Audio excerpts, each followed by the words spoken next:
안녕하세요. 오은 뚝딱 철학의 김필영입니다. 오늘은 프랑스의 철학자이자 정신분석학자인 자크 라깡에 대한 이야기를 하겠습니다. 자크 라깡의 내건 슬로건은 프로이트로 돌아가자는 것이었습니다. 그는 자신은 프로이트를 그냥 꼼꼼히 읽었을 뿐이라고 말하지만 사실 라깡은 프로이트 이론을 소시르의 언어학에 접목하여 프로이트를 새롭게 해석했습니다. 라깡의 주저는 1966년에 발표된 에클이라는 논문집인데요. 라깡은 자신의 논문집을 가리켜 이것은 읽을 수 없는 책이라고 말했다고 합니다. 이 책의 내용이 어렵기 때문인 것이 아니라 무의식에 관한 글이라서 끊임없이 그 의미가 미끄러지기 때문이라고 말하는데요. 사실 이건 그냥 라깡이 하는 말이고요. 사실은 굉장히 어렵습니다. 라깡의 핵심 주장은 이겁니다. 무의식은 언어처럼 구조화되어 있다는 겁니다. 저는 라깡의 이 말을 설명하기 위해서 먼저 에드가 알란 포우의 도둑맞은 편지에 대한 이야기로부터 시작을 할까 합니다. 잠시 후 시작하겠습니다. 철학을 쉽게 배우는 가장 확실한 방법 툰! 군데군데 병맛 코드로 킥킥거리며 자연스럽게 철학자들의 핵심 아이디어를 알게 돼요.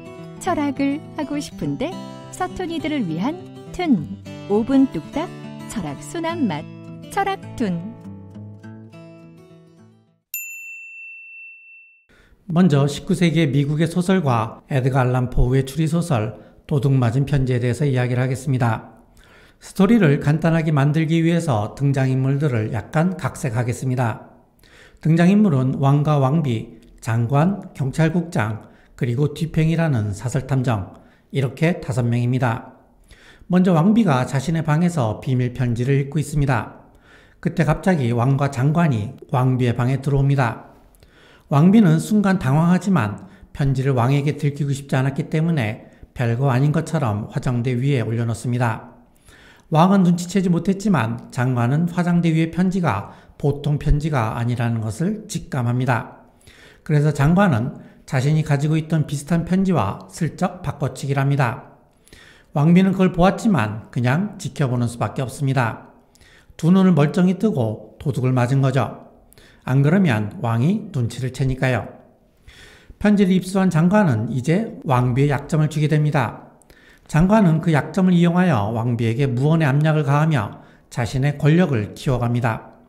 이에 열받은 왕비는 경찰국장을 시켜 장관이 훔쳐간 편지를 찾아내라고 지시합니다. 이에 경찰국장은 몇 달 동안 장관의 집에 몰래 잠입해 모든 책의 책갈피를 뒤지고 책상 위에 목지도 뜯어보고 바늘로 쿠션을 찔러보는 등 샅샅이 뒤집니다. 심지어 강도로 위장해서 장관의 몸까지 뒤지죠. 하지만 편지를 찾는 데에는 결국 실패합니다. 이에 좌절한 경찰국장은 사설탐정 뒤팽에게 편지를 찾아달라고 부탁합니다. 뒤팽은 경찰국장에게 그 문제가 너무 단순하기 때문에 그걸 해결하지 못하는 것일 수도 있다고 말합니다. 이제 뒤팽이 장관의 집에 방문합니다. 그런데 뒤팽은 집에 들어가자마자 단번에 그 편지를 찾아냅니다. 편지는 집안에 있는 편지꽂이에 아무렇게나 꽂혀 있었던 겁니다. 장관은 그 편지가 특별한 편지가 아닌 것처럼 일부러 다른 편지들과 함께 두었던 겁니다.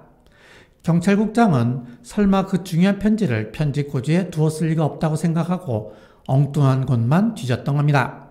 하지만 뒤팽은 장관이 그렇게 허를 찌를 생각을 할 것이라는 것을 미리 알고 있었던 겁니다. 그래서 거리에다가 일부러 소동을 만들어 놓고 장관이 창밖을 내다보는 사이에 편지를 손에 넣습니다. 이것이 도둑맞은 편지의 스토리입니다. 에드가 알란 포우의 도둑맞은 편지에는 똑같은 2개의 스토리가 있습니다. 첫 번째 스토리에서 왕비는 왕에게 들키지 않기 위해서 편지를 화장대 위에 일부러 아무렇게나 올려놓죠. 왕은 그 편지의 정체를 알아채지 못하지만 장관은 그 편지의 정체를 알아채고 편지를 가져갑니다. 두 번째 스토리는 장관은 편지를 빼앗기지 않기 위해서 편지꽂이 안에 일부러 아무렇지도 않게 꽂아놓습니다. 경찰은 그 편지를 찾지 못하지만 뒤팽은 그 편지를 단번에 찾아내죠. 첫 번째 이야기에서 왕이 책상 위에 편지를 보지 못하듯이 두 번째 이야기에서는 경찰이 편지꽂이에 꽂혀있는 편지를 보지 못하고 엉뚱한 곳만 뒤집니다. 그리고 첫 번째 이야기에서 왕비가 편지를 아무렇지도 않게 책상 위에 올려놓았듯이 두 번째 이야기에서 장관은 편지를 아무것도 아닌 것처럼 편지꽂이 안에 넣어두죠. 하지만 이러한 모든 것들을 간파한 사람이 있습니다. 첫 번째 이야기에서의 장관이 그렇고 두 번째 이야기에서의 뒷팽이 그렇습니다. 그렇다면 도둑맞은 편지의 주인공은 누구일까요? 이 소설의 주인공은 왕도 아니고 왕비도 아니며 장관도 아니고 경찰국장도 아니고 사설탐정 뒷팽도 아닙니다. 이 이야기의 주인공은 바로 편지입니다. 이 이야기에서 편지는 하나의 소품이 아니라 전체 이야기를 이끌어가는 주제인 겁니다. 이 편지가 누구 손에 있냐에 따라서 왕, 왕비, 장관의 역할이 결정되고 경찰국장, 장관, 탐정의 역할이 결정되기 때문입니다. 편지의 내용이 중요해서 그런 건 아닙니다. 소설에서는 끝까지 편지의 내용이 밝혀지지 않습니다. 그 편지가 왕비의 비밀 연애 편지인지 아니면 왕의 권력을 찬탈하려는 쿠데타의 음모가 담겨있는 편지인지 모릅니다. 편지의 내용이 중요한 것이 아니라 편지가 누구의 손에 있느냐가 중요하다는 겁니다. 철학의 전통적인 주제 중에 하나는 사물과 생각과 언어 사이의 관계입니다. 가장 상식적인 입장은 이겁니다. 사물이 나의 밖에 존재하고 내가 사물을 경험함으로써 사물에 대한 생각을 가지게 되며 그 생각을 내가 언어로 표현한다는 거죠. 이때 나의 생각은 그 사물을 머릿속에서 재현하는 것이라고 말할 수 있습니다. 그래서 재현을 리프레젠테이션이라고 합니다. 따라서 생각을 언어로 표현하는 것은 사물에 대한 재현의 재현이라고 할 수 있죠. 그래서 언어를 리프레젠테이션이라고 할 수 있습니다. 이렇게 보면 사물, 생각, 언어 사이에는 어떤 대리 관계가 있다고 말할 수 있습니다. 사물이 생각을 대리하고 언어가 그 생각을 다시 대리하는 것이라고 볼 수 있다는 말이죠. 물론 사물, 생각, 언어 사이의 관계가 그렇게 간단한 것만은 아닙니다. 몇 가지 문제가 있는데요. 먼저 사물이 먼저냐 생각이 먼저냐의 문제가 있을 수 있습니다. 사물이 먼저 존재하기 때문에 내가 그 사물에 대한 생각을 가지게 되는 것이냐 아니면 내가 어떤 생각을 가지고 있기 때문에 그 사물이 존재하게 된 것이냐 하는 문제죠. 사물이 나의 밖에 먼저 존재한다는 입장을 실제론이라고 하고 나의 생각이 있기 때문에 사물이 존재한다고 말하는 입장을 관념론이라고 할 수 있습니다. 그리고 그 중간에 걸쳐 있는 입장이 칸트의 입장이고요. 이건 그냥 개략적인 구분입니다. 또 다른 문제가 있습니다.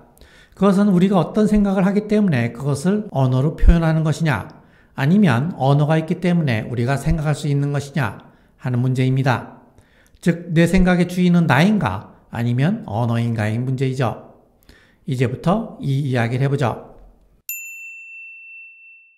소시르는 기호를 기표와 기의로 구분하는데요.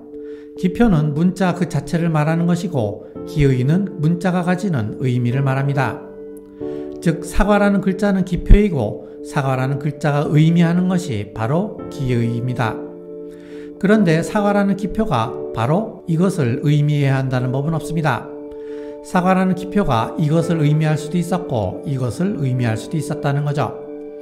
사과라는 기표가 이것을 의미한다고 자의적으로 약속한 것일 뿐이라는 겁니다. 이것을 기호의 자의성이라고 합니다. 20세기 프랑스의 정신분석학자인 락강은 소시르의 기표, 기의 이론을 받아들입니다. 그러면서 그는 여기에서 한 발 더 들어가는데요. 소시르는 기호를 기표와 기의로 구분했지만 그것을 완전히 분리하지는 않았습니다. 자의적이긴 하지만 사과라는 기표는 이것을 의미한다는 거죠. 기표와 기의는 동전의 양면과 같은 것이라는 겁니다.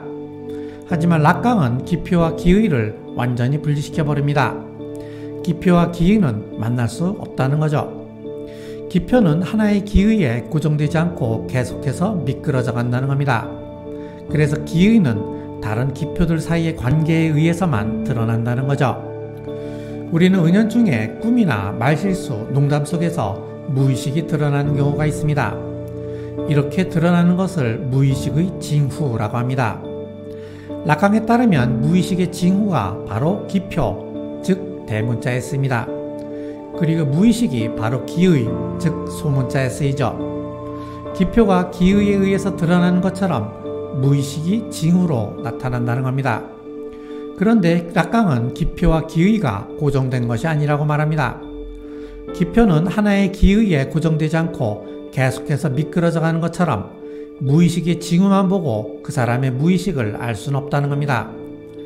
드러나는 징후들의 관계들 속에서 무의식을 해석해내는 수밖에 없다는 거죠. 그래서 락강은 무의식의 주인은 내가 아니라 기표라고 말합니다. 내가 생각하는 것이 아니라 기표가 나의 무의식을 조종하고 그 무의식에 의해서 나는 생각을 당하는 존재라는 겁니다. 그러고 보면 락강의 이러한 주장은 도둑맞은 편지의 이야기와 똑같습니다. 도둑맞은 편지에서 편지는 레터이고 레터는 문자, 즉 기표를 의미하는 겁니다. 기표가 미끄러져 가면서 무의식을 만들어내는 것처럼 편지가 돌아다니면서 사람들의 무의식적 욕망을 불러일으켰던 겁니다. 장관이 왕비의 편지를 훔친 이유는 권력을 가지고 싶다는 욕망 때문이었고, 경찰국장이 편지를 찾으려는 이유도 왕비의 신임을 얻고 싶다는 욕망 때문이었습니다. 그리고 뒤팽이 장관이 훔쳐간 편지를 찾으려고 했던 이유도 장관을 골탕 먹이고 싶다는 욕망 때문이었죠. 이처럼 인간의 무의식의 욕망은 편지, 레터, 기표에 의해서 만들어진다는 겁니다. 그래서 도둑맞은 편지는 사실 도둑맞은 무의식이라고 말할 수 있습니다. 이제 기표가 미끄러지면서 무의식적 욕망을 불러일으킨다는 말의 의미를 제가 이해한 방식으로 설명을 해보겠습니다. 제가 이해한 방식이 옳다는 것은 아닙니다. 그냥 제 수준에서 이해했다는 말입니다. 꿈속에서는 아무런 관련도 없는 사건들이 마치 인과관계가 있는 것처럼 벌어집니다. A가 나타나고 B가 나타나고 C 사건이 벌어지며 그것을 D가 나타나 해결하였는데 알고 보니 D가 A로 변신을 합니다. 맨정신으로 보면 A, B, C, D, E로 이어지는 사건의 연쇄는 이해할 수 없는 것이지만 꿈속에서는 꽤 그럴듯하게 전개가 됩니다. A, B, C, D, E가 바로 기표라는 겁니다. 기표들이 꼬리에 꼬리를 물고 전개되면서 무의식의 욕망을 불러일으키는 겁니다. 그것은 마치 편지가 돌아다니면서 왕과 왕비, 장관과 경찰국장, 그리고 뒤팽의 무의식적 욕망이 놀아났던 것과 같은 겁니다. 제가 보기에 여기에 대한 좋은 비유로 프로이트의 강박증을 가진 남자의 임상 사례를 들 수 있을 것 같습니다. 이 남자는 쥐가 항문을 파고 들어가면 어쩌나 하는 생각을 강박적으로 하는 사람입니다. 그래서 프로이트는 이 사람을 쥐인간이라고 불렀습니다. 어느 날 쥐인간은 여자친구하고 여름 휴가를 갔습니다. 그런데 여자친구의 사촌이 같이 따라온 겁니다. 그런데 그 사촌이 자기의 여자친구에게 관심을 보이는 겁니다.